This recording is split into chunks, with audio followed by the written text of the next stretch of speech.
Hi everybody, welcome to my YouTube channel. Today's video is going to be on plaids. I'm going to show you how to paint just about any design of plaid that you would like. They look very complicated, but in fact they're really easy the way I do them. I had just created this little set of Valentine's ornaments that I thought you'd like. And I had a lot of requests for instructions on how to paint them. And I do make patterns for everything and offer kits. And the kit I'm offering for this set will include 6 of the wood blank ornaments and the ribbon and the little charms. And at the end of the video, I'll show you how I add my ribbon on. I know it seems simple, but some people have trouble with it. And what we're going to do with the plaids is break them down into simple steps. And you can see each illustration adds another step. And each one in itself is very easy to do. It's when you look at the final product, this is for this ornament, it looks very complex. But it's really easy if you learn to think of things in layers. So I'm going to clear this off and we'll get started. I'll be right back.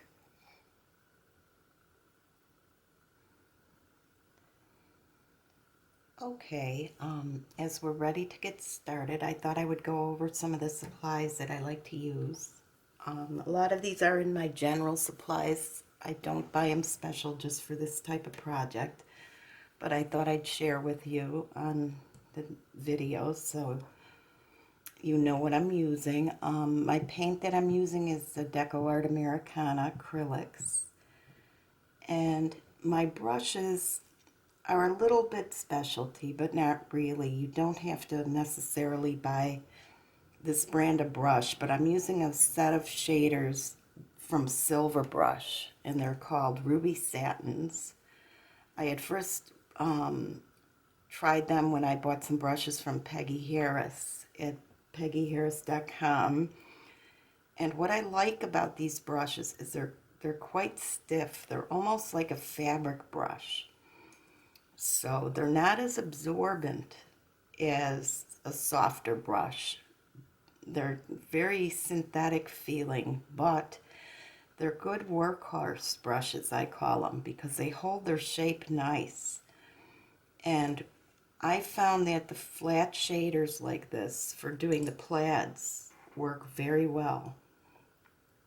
And the thing is, you have to really angle them a bit, and I'll show you this when I'm painting, to lay in the paint, because otherwise the bristles are so stiff it'll pull off paint.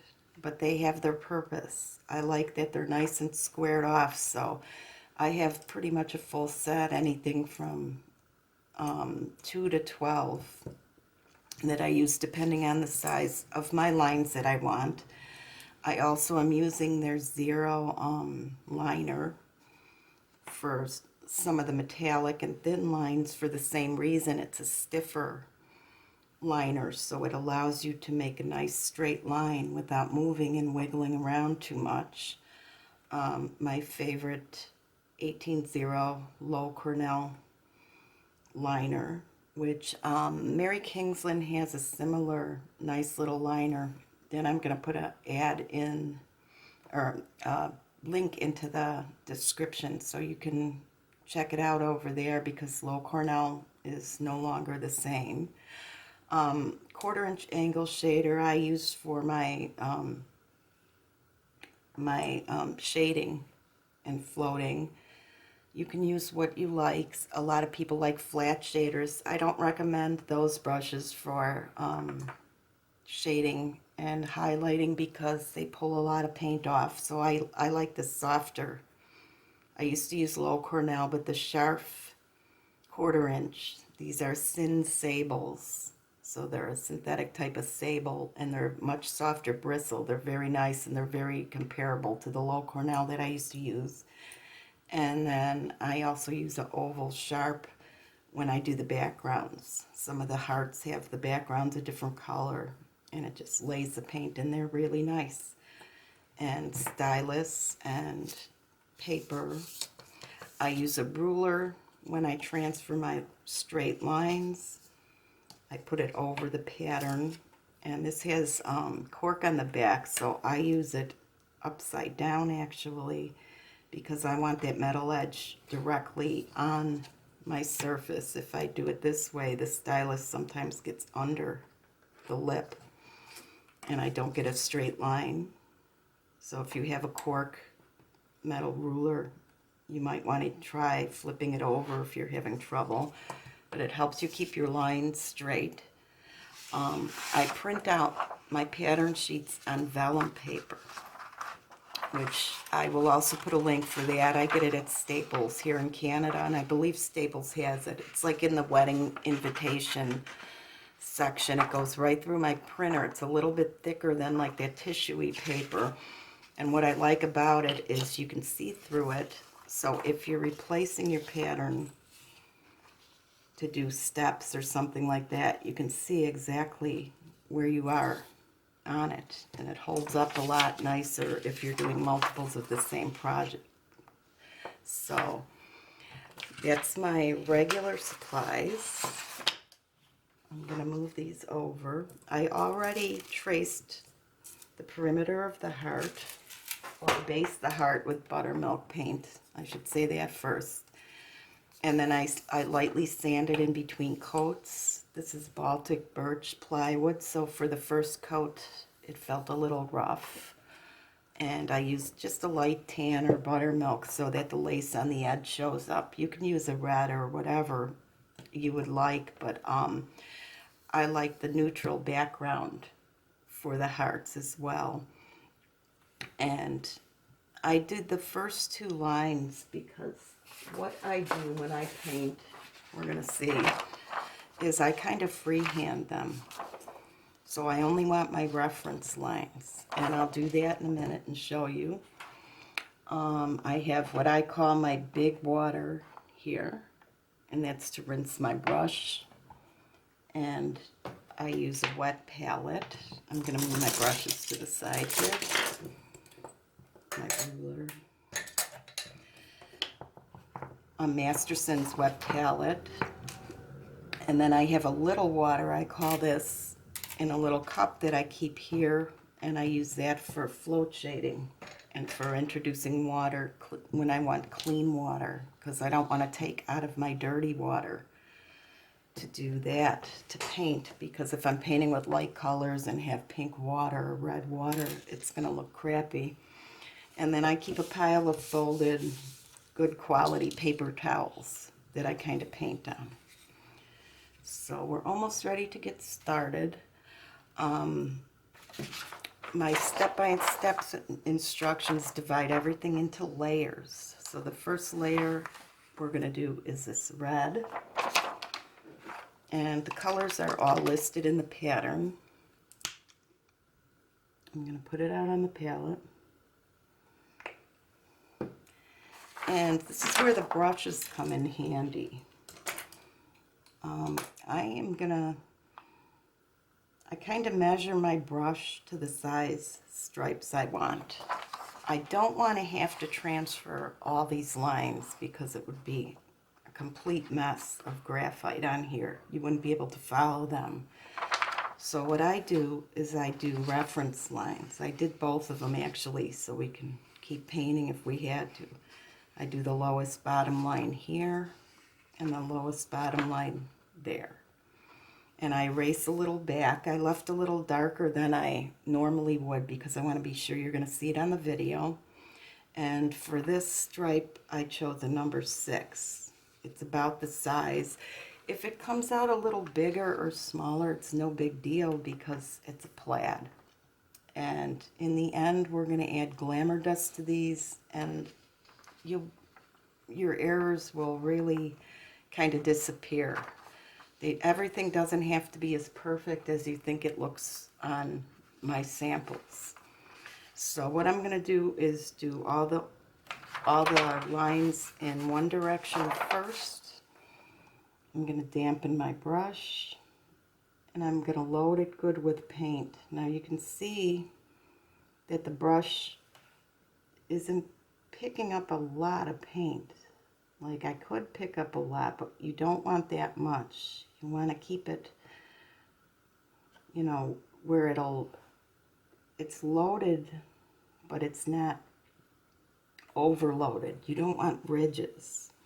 And I'm going to start at a flat area and just follow my line. I just have to get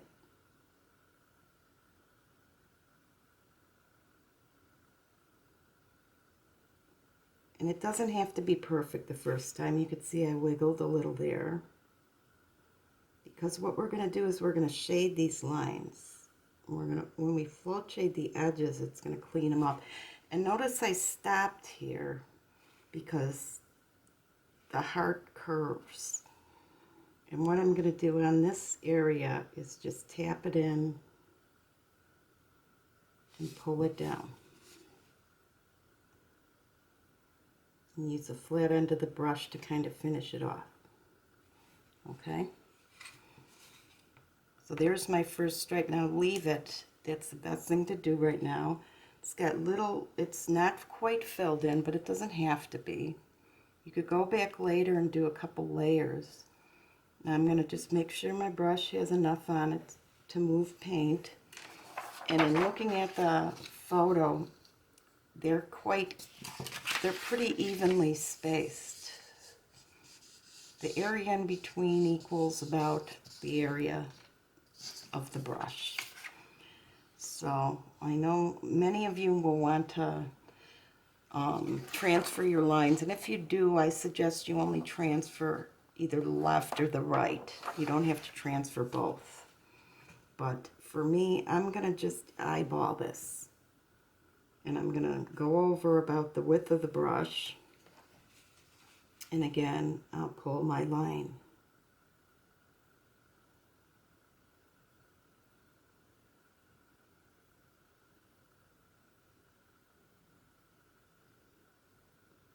Notice when I get to the edge, I kind of hesitate. And I'll come around here and kind of fill it in. Because truly on the edges too, I'm going to float shade around there. So if there's little bumps there, it's not going to show. And we'll continue to do that. This will be our third line.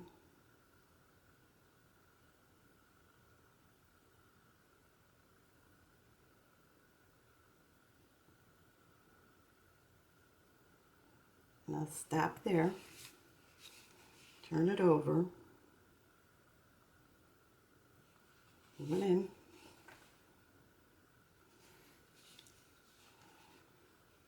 and fourth line,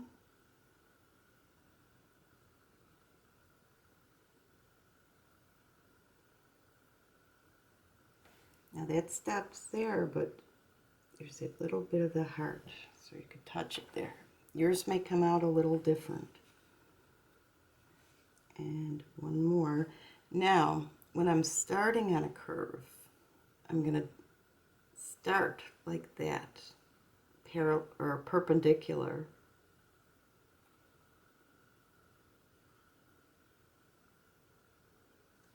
And pull. So I have two ends.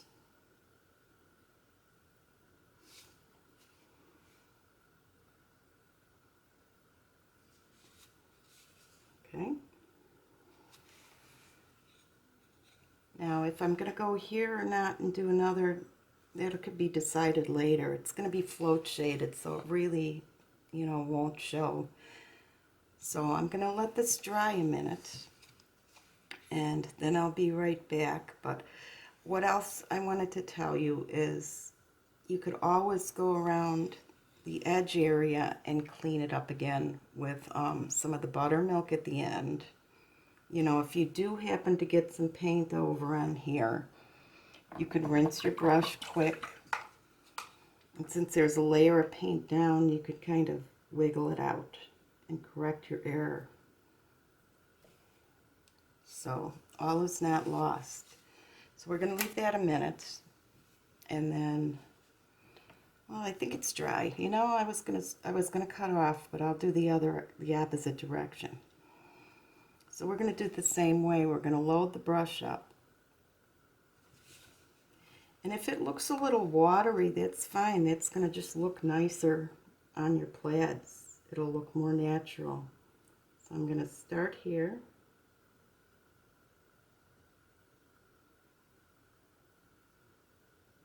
And pull through.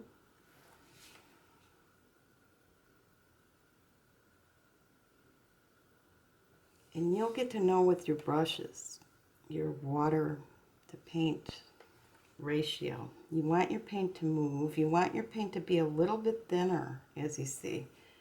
You can't really see it on the brush. It's almost inky, but it's a pigmented ink. We're going to start our second row.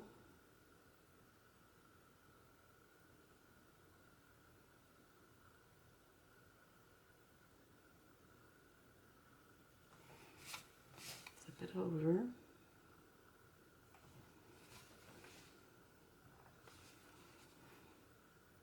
It goes quite easy. And this could be, of course, adjusted to any shape.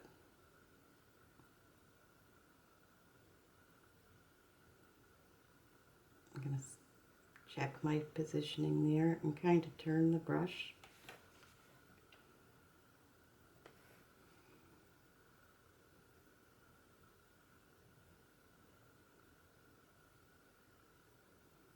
And when I draw these long lines, I'm kind of just looking ahead. It's like when I scroll saw a line. You look to where you're going.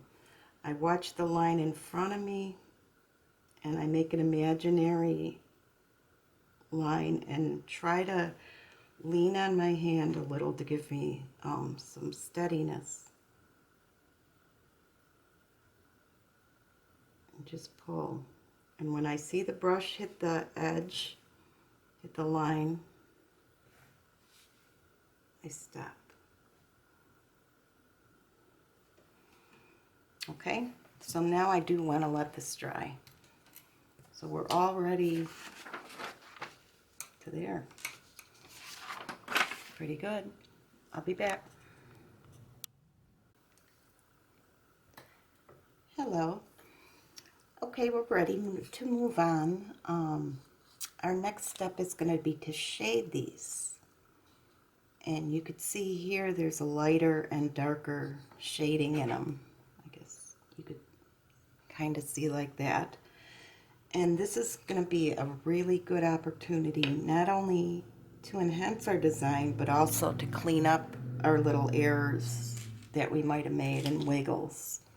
And for this next step, I'm using a 1/4 inch angle shader. This is a softer bristle. I used to use the Lowell Cornell 7000 series, which I loved, but they don't make them anymore. I still have some, but Vera had given me these Sharp Sin Sables. They're synthetic sable brushes, and it's very similar. It has a nice, what I like is a nice chisel edge that's tight, because I draw a lot with my angular shaders, and it's soft enough that it doesn't move too much paint around. And I'm using a darker shading color for the red. And I'm just going to do my regular float shading. And I'll do one side of the bands at a time. We'll call them bands. And this is a good opportunity, like I said, to clean up your edges, because you have so much control here. So if you wiggled a little, you know, your lines may get a little fatter. But again, it's plaid, and there's so many plaids in the world that it won't matter. Like, see this one, I don't know if you can see, it wiggles a little. So I'll do each side, and we're crossing right over the next band, or I guess the perpendicular bands. See what a nice edge that puts on it? It's going to neaten everything up. It's going to hide your pencil lines, we hope. This is why you don't want a million pencil lines on there. See, I could see that's not blended as well. So just go over and blend. It's kind of edging them is what it's doing. I'm going to pull off that water. And for those of you who are new, I'm pulling off with the heel this water here because I can see it's pink. Who are new to float shading, I like an angle shader because it fits the natural way that I hold my hand. I dip into my water, blot, don't scrub, pick up paint on the tip. This is also why I like the angle shader. You could really see the tip. Give it a little blend on your palette.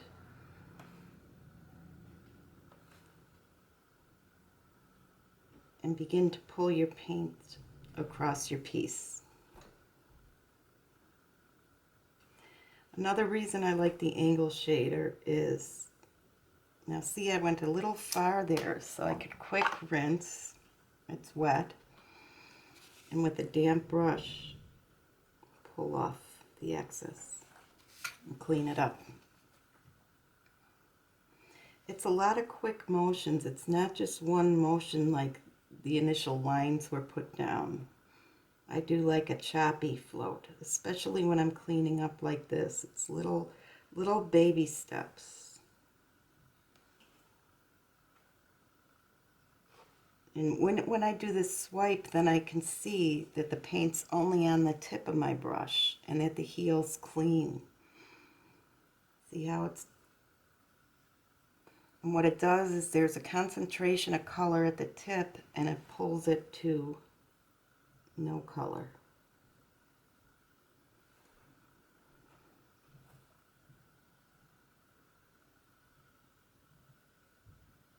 And here's where I had the little blobs, so this is the opportunity I have to fill that in and even it out and make it look nice and straight. And if it's not perfect, you're going to have layers on top, so no one will tell. See how easy? So we're going to go across each of these on the first edge. You could pick whatever edge you want.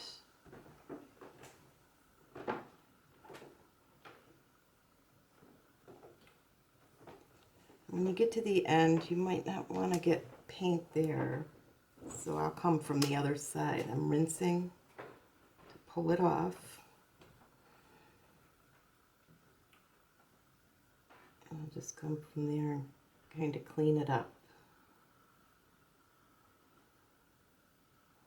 Now these are wider stripes, so I'm pretty good. Oops. See, I make my wiggles. You guys just don't see them. There we go. Now see how much neater that looks?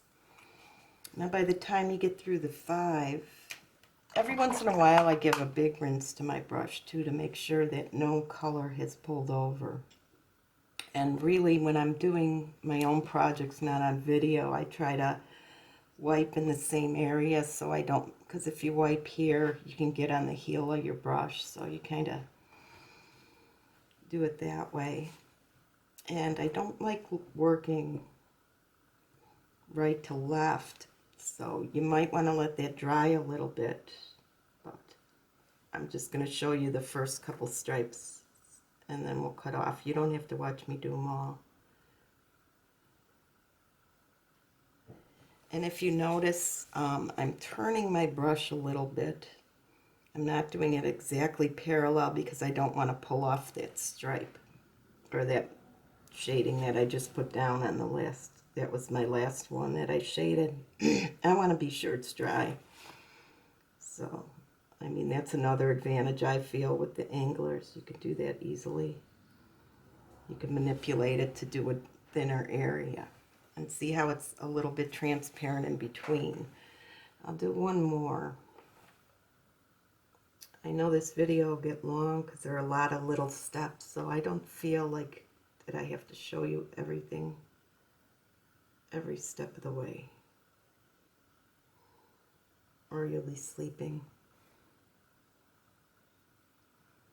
I don't have too many amazing cat stories or anything at this point to talk about. My voice is still froggy, even though it's about noon, because I haven't talked before this much. Anyway, okay, so there's two. And see how I'm moving the paint? There you go. I'm blending it. There's a little ouchie in there, which will be covered by ribbon, but with clean water I'm pulling off. Okay, so I'm going to do the rest of them, and then I'll go back and do the same on this side, and you'll see a big difference, and I'll come back and show you.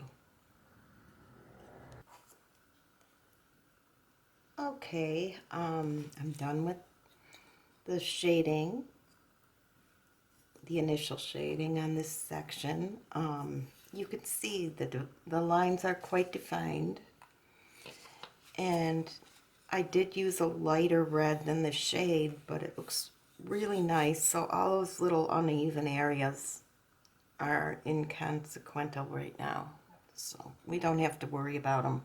As I said, you could block them in and go over and fuss with them, but there's so much going on that I found it doesn't matter in the least. So it's up to you how OCD you want to be with your pieces. I'm sorry the light goes in and out.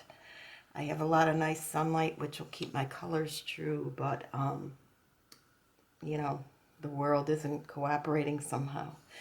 Any case, our next phase, so we're completely done with this step 2, and the next thing is just to add the black. So I'm going to take black,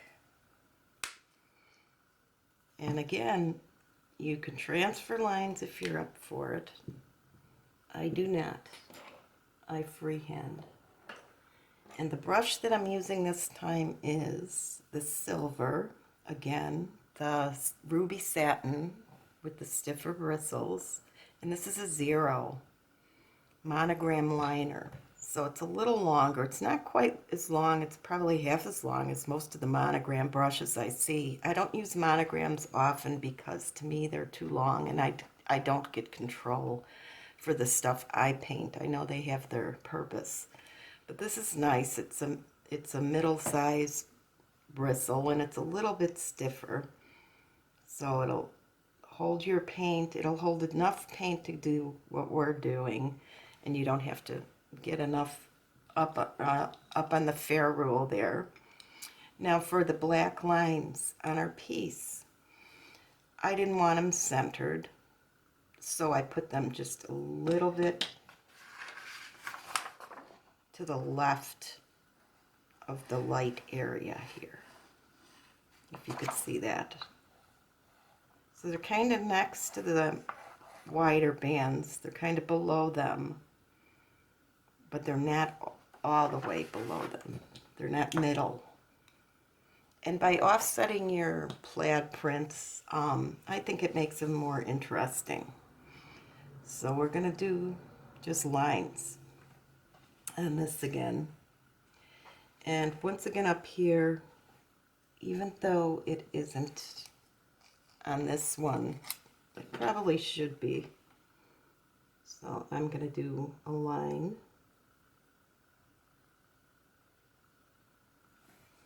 Now see, when you load your brush properly, you get really nice results.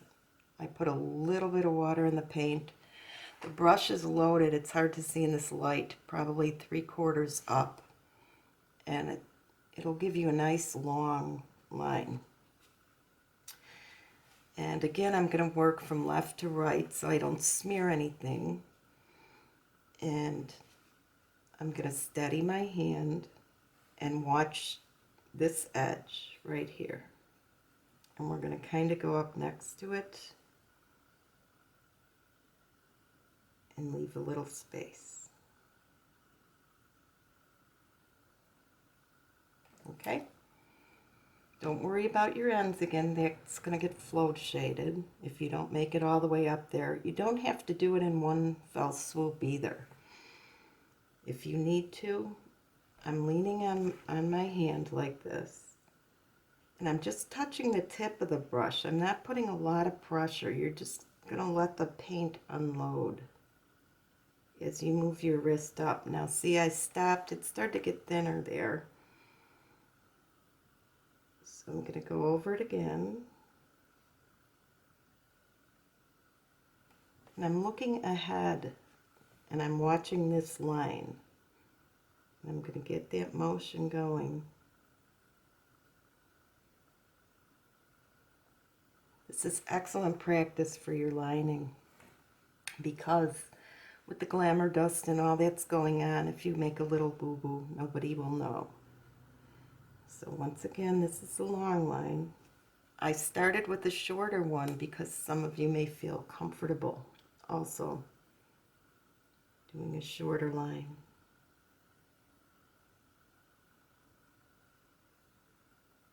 And you want to try to keep the pressure even. If it gets a little thin and you run out of paint, that's okay. You could always dip a little more. You could even come from the other side. Just watch your hand.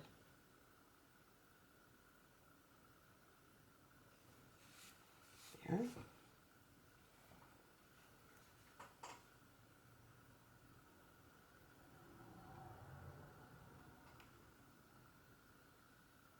Practice this.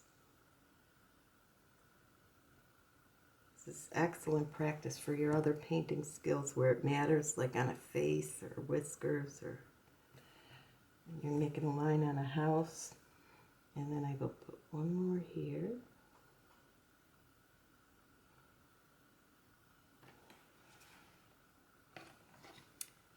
Flip your piece or turn it quarter away.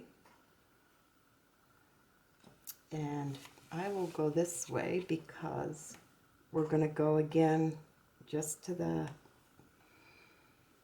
towards the bottom of that piece, of that band, I should say.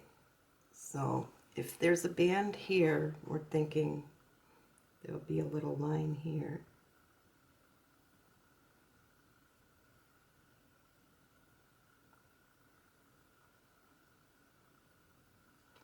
See, now my brush split, which is probably good because then I could show you it's no disaster. Just barely touch it. Notice I stopped talking when I'm doing this.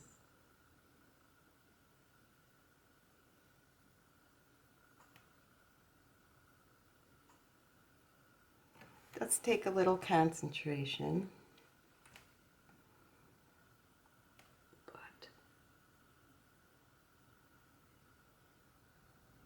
Call it a skill builder. Now see, that had a lot of paint and it got thin right away. So it tells me my paint is a little thick. So no biggie. Just added a little water and reblended.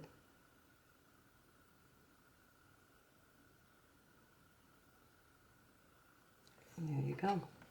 Now see how that layer adds to the busyness of the piece and makes it look so complex.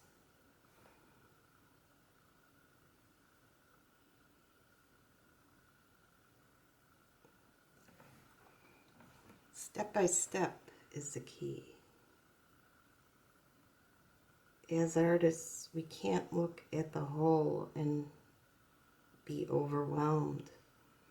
I think I've taught myself in the past to look at things in layers and look at them in steps, and it really, baby steps are much easier than looking at the whole finished thing. So we're going to let that dry and I will be back. But it's looking good, right? Okay, we're all dry. And now we're ready to add the fun layers, which are the sparkly layers. And as you can see, it looks very complex even though I hope you agree, it's quite an easy process. Whenever we take anything and put it into steps, I think it makes it much more palatable and easier to do. So my next thing will be to put metallic on here. I love the DecoArt Extreme Sheen Metallics. I think they're like really metallic and they look beautiful. You could use regular metallics if you have them. And I gotta put some on my palette. And that's gonna add a real nice oomph to everything.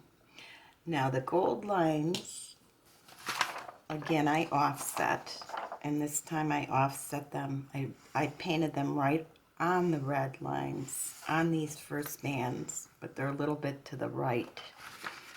Okay, so that's kind of why I feel it doesn't, everything doesn't have to be perfect, because with the layers, a lot of it gets,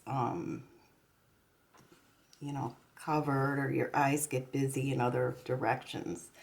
Now you can see a little better. I'm using the same brush. This is the 0 Ruby Satin Monogram Liner by Silver. Silver makes really, really nice brushes, and they do not pay me to say that. I just love them. Those in the Sharf are my new favorite since Lowell Cornell is no longer like the same. So I'm doing the same thing, and you could see a little better how I did the black, because it's done exactly the same way. I add a little bit of water and make it just slightly thinner. Now we could do this, we could go over these a couple times if you have to. I'm loading almost up to the end of the brush, and I'm rechecking my pattern, and I'm going to go right on these red bands, but to the right or to the bottom. Now you'll see I'll run out of paint more, I find, with the gold,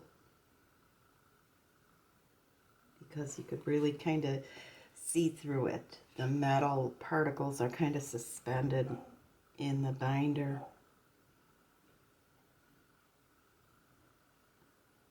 So I rarely get across the entire part of it in one swoop. And you can see it's a little thicker there. Thicker meaning more pigmented. But I just go over it. That's why I don't want to use too thick of a brush, because I really don't want to cover everything up. And I have a lot of paint on here. You could almost see it's like a little, here I'll put it over the black, it's like a little bulb almost on the end. And I'm just barely touching the end of the brush in order to allow the paint to flow off of it.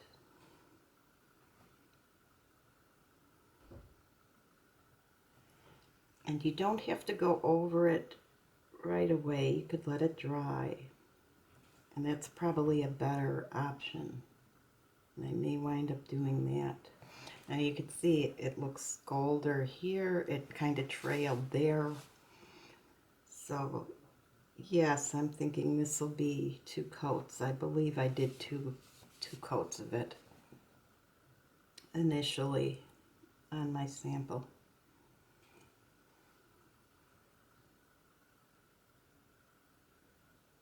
Same way with my hand. I'm just leaning on the back of my hand and kind of pulling in the direction. You don't want to pull too hard where you're like that, but that's why I take short strokes.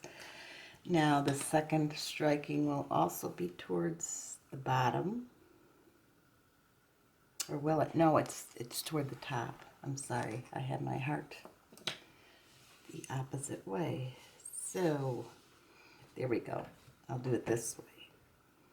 And I'm going to go towards the top of the band, or as seen on your pattern, right there, toward the left this time. I don't know why I chose it, but We'll do our metallic lines. Some people use markers, but I like the way that the paint looks. And I like the way the paint stays. I've never had paint run on me like I've had markers run on me, so I guess I just learned to do it with a brush. I know people like markers for lettering and stuff, but I struggle through. But I also learn, and I realize some people can't and don't want to stress over it, and that's fine. But I've had it happen more than once where markers that are supposed to be permanent aren't, and they run when I try to do the next coat or put varnish or something and ruin my piece. So to me it was worth it, learning how to paint with the brush. Okay, so that is that, and I don't think you need to see me watch it dry, and I'm going to probably go over some little areas again, and I will be back one more time.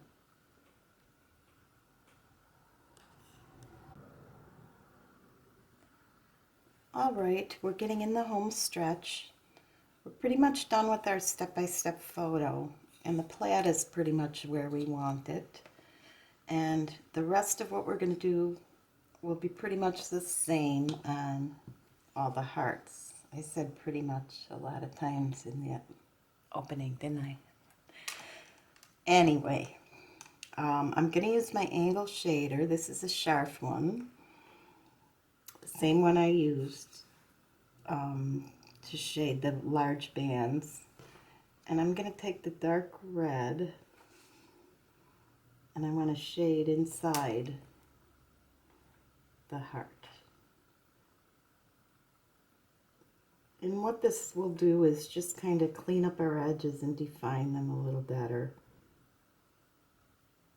You can see there's a little smudge there, and it makes the heart look like it's set back a little bit. It's kind of nice for it. Now, if you do have, like, see, the black went over a little bit right there in the gold. If you do have the urge to clean this up, you could just take the base color that you had the heart based in the first place, which for me it was buttermilk, and go over it.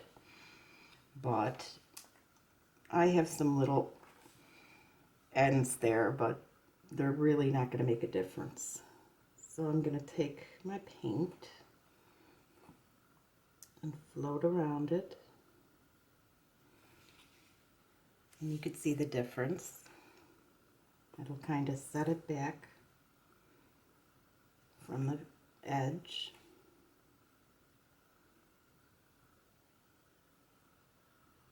And it'll clean up all those little questionable edges that we were thinking about.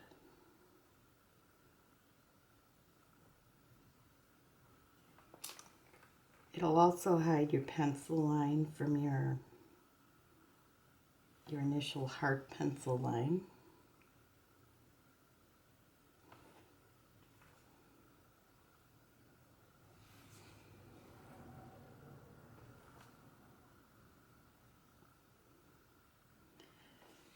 And I just use the darkest float shade color on the hearts, on each of the individuals, like the dark pink or whatever. Okay, so that's that. Now I'm going to take the same color, because there is a little bit of lace. You can see the white dots, but there is white, what I'll call lace. It's like a nice little lace pattern that I did in white, and it won't show up well on the buttermilk. And at this point, you could probably paint, if you want a red ruffle, you could paint the edge red or black or whatever, pink, whatever color you wish. But for me, I wanted to keep these light on the edges, I should say. So I'm just going to float that color around. And that'll give like a colored base it'll clean up the edge and it'll give a nice little colored base so that my lace shows up a little better.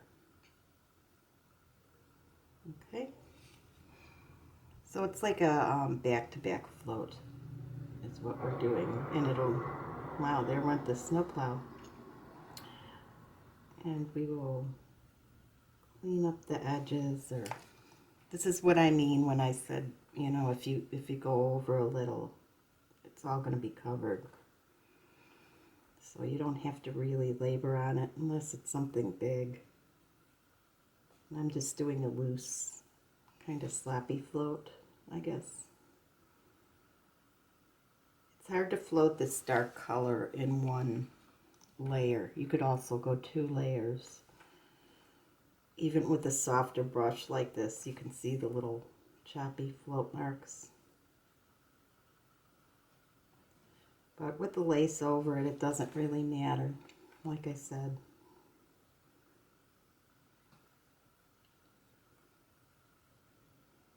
Just want to kind of blend it soft.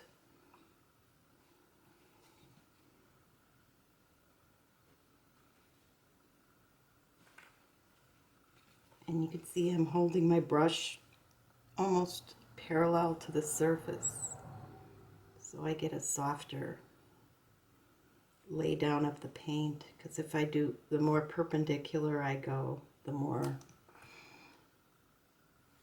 I'm going to get choppy marks. So I'm just kind of softly pushing the paint around. Okay.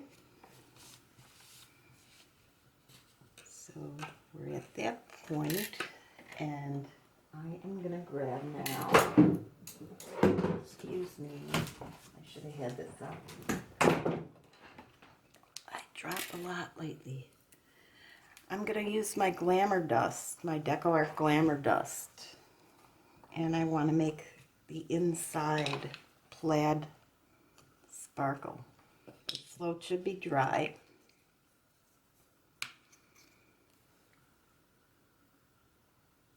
And I decided to use clear because I had done my first sample. I started to try red because this had more red in it. And what it did is it dulled everything out too much where you couldn't really see the design. So I thought for stuff like this, the clear is better. And I use this oval brush by Scharf.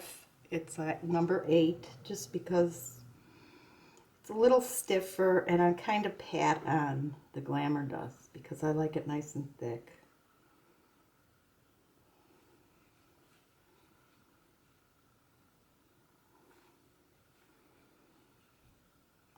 I actually did 2 layers of this, and this is what I meant when I said, you know, in the end everything gets kind of covered up, and your little wiggles here and there with your lines aren't going to matter.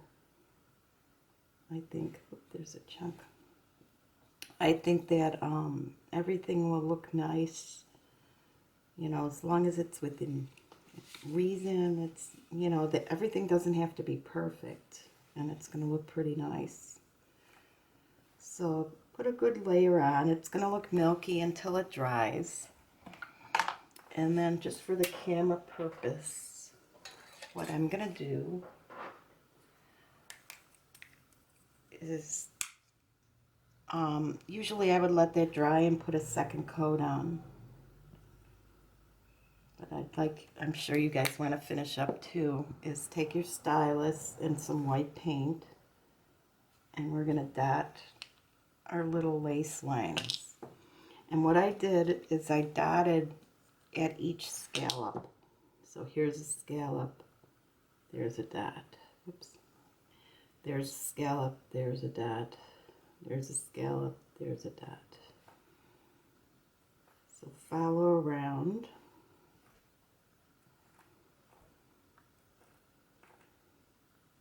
And you want this over the Glamour Dust because you want it to look, have a different finish, not get muted by the sparkles. You want a matte finish on this pretty much.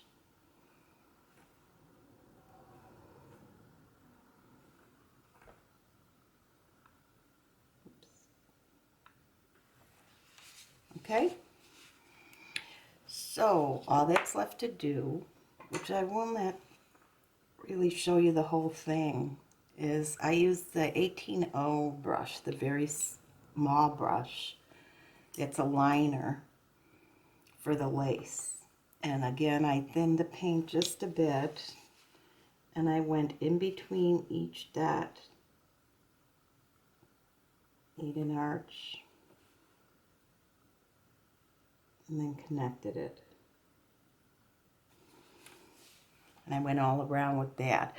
And the reason that I didn't use the zero liner is it's a little bit thick. This gives a finer line. And you may have to go over some of this twice, like I was talking about when I was floating. It kind of gets lost a little, but it's subtle and it looks nice. If you did a red edge or that, it would look better. So, and you varnish it as usual. And I'll do one more cutaway, and I will show you how I put my ribbon on. And we're pretty much done.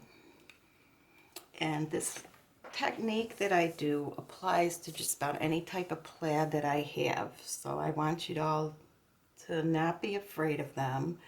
All my instructions for my plaids, like the horses and the others, will have this type of diagram, so you could go easily from step to step and not get confused. So, and the lines are there. Somebody asked, you know, do you provide the lines? Well, the lines are all in your pattern like that. So, yes, I do, but I really don't recommend that you transfer them all, because if you transferred like that, you'd have a mess. So you have to decide what you need to do, and I'm going to encourage you to do is transfer as few lines as possible, because once you get your two orientation lines going, you're pretty good usually. You can just gauge from each line. Okay, so I'm going to cut away, and then I'll be back for the final segment, and that'll show you how to put on the ribbon and the charm. Okay. Okay, the last segment that I'm going to show you is how to attach the cord to your ornament and the little charm. And the kits that I give come with 6 little metal charms and organza ribbon, and they really make a nice little touch to have the charms. I like the charms on the wood stuff. I think they're pretty. And I try to put everything together in a kit, so you don't have to go running around and buying a lot. You just get what you need. So I give light pink ribbon and silver charms with the kit, and gold and red ribbon. And I give 3 of each, because 3 of the designs have silver and 3 I used with gold. So what I do is I cut about a foot of ribbon, and I fold it in half, and I kind of twist it and pinch it to make it come to a little point. Now the holes I drilled are 1/8 inch. These aren't finished on the back, but they're just to show you. And 1/8 inch is plenty to get this ribbon through, if I could do it. I had cut my hand yesterday, so I'm not as agile as I usually am. Okay, as long as you can get it through to the front. Pull it a little bit like that. And once you get it in that position, you know that's the middle. You pull out about maybe 2 inches of it and push the tails through towards the front. I know I look awkward, but that's because my hands are sore. I almost didn't want to do the video. And as you pull them in, it makes for a very nice, neat little knot here. So what I do is I take the front knot, it's cut on an angle, and that's the one that I'm going to thread the charm on. Same way.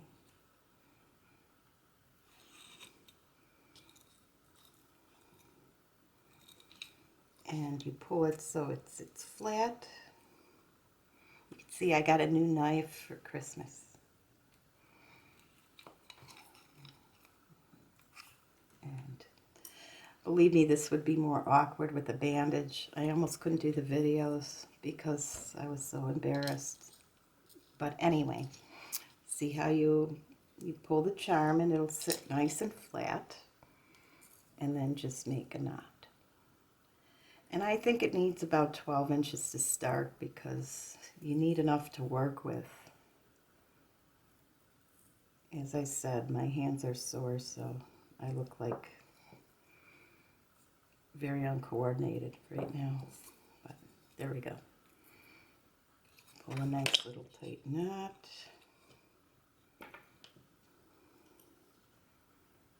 And there you have it. Of course, you'll want to paint the backs of yours first. So that's the way that is. And these guys will get silver and another gold. So I hope the video helped you. I hope it helped you understand how even a complex design is really very simple when you go step by step, because you could really understand then each of the layers, and each layer in itself is not very difficult to do. You could apply this to any shape and any plaids, and I hope you enjoy it. You can join my Facebook group, Let's Paint with Sheila Landry. I will have the link in the description, and I hope to see you there. I'm there almost every day, and I try to share my creative stuff. We have a great group of people. We've only been around a year, and we have 1,500 people almost now. We're at 1,490 something today. So yay. I'm not about numbers, but I like that everybody comes there because they want, and we all share, and it's, like I said, it's a great group of people. And you could visit my site at tollpaintingdesigns.com to see all my designs and surfaces and everything else. So thank you for joining. You could subscribe here on YouTube. I put videos up all the time. I'm getting a little bit better at putting up more. So I hope to see you again, and I hope to hear from you. Have fun.